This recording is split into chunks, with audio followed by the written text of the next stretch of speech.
పంచాయతీరాజ్ వ్యవస్థలో నూతన సంస్కరణలతో కూటమి ప్రభుత్వం పాలన ప్రజల చెంతకు చేర్చిందని మంత్రి సవిత అన్నారు. శ్రీ సత్యసాయి జిల్లా పెనుకొండలో నిర్వహించిన నూతన డీడీఓ కార్యాలయ ప్రారంభోత్సవంలో మంత్రి సవిత పాల్గొన్నారు. ప్రజా సమస్యల పరిష్కారానికి డీడీఓ కార్యాలయాలు మంచి వేదికలవుతాయని చెప్పారు. డివిజనల్ స్థాయిలో అన్ని కార్యాలయాలను ఒకే గొడుగు కిందకు తీసుకురావడం వల్ల ప్రజలకు పాలనకు ఎంతో మేలు కలుగుతుందన్నారు మంత్రి సవిత.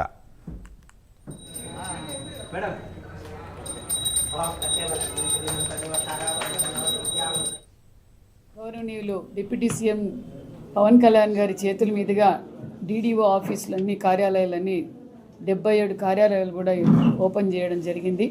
నిజంగా చాలా అభినందనీయం. ఎందుకంటే ఒక పక్క పంచాయతీరాజ్ డిపార్ట్మెంటు మరి రూరల్ డెవలప్మెంట్ అన్ని విభాగాలని ఒక చోట ఏర్పాటు చేయడం, డివిజన్లో ఒక ఆఫీస్ ఏర్పాటు చేయడం, మినీ కలెక్టరేట్ లాగా ప్రజలకు అన్నీ అందుబాటులో ఉండాలి. ఒక పక్క కేంద్రం నుంచి వస్తున్న నిధులు, రాష్ట్రం నుంచి వస్తున్న నిధులు, సంక్షేమ పథకాలు, గ్రామీణ అభివృద్ధి ఏ విధంగా జరగాలి, అందుతుందా లేదా ప్రజలకని ఎప్పటికప్పుడు ప్రజా సమస్యలు తెలుసుకుంటూ ఆ సమస్యలు పరిష్కారం చేయడానికి మరి ఇది మంచి నిర్ణయం.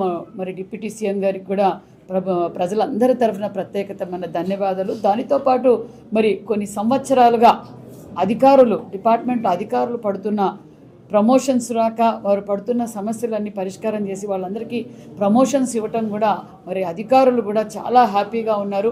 మాకు ఏదైతే పవన్ కళ్యాణ్ గారు మా కష్టాలు తెలుసుకొని మాకు ప్రమోషన్స్ ఇచ్చారు, మేము కూడా అదే నిబద్ధతతో మరి ప్రభుత్వానికి డిప్యూటీ సీఎం గారికి మరి గౌరవంగా మరి పేరు వచ్చే విధంగా కమిట్మెంట్తో మేము పనిచేస్తామని కూడా అధికారులు తెలియజేశారు.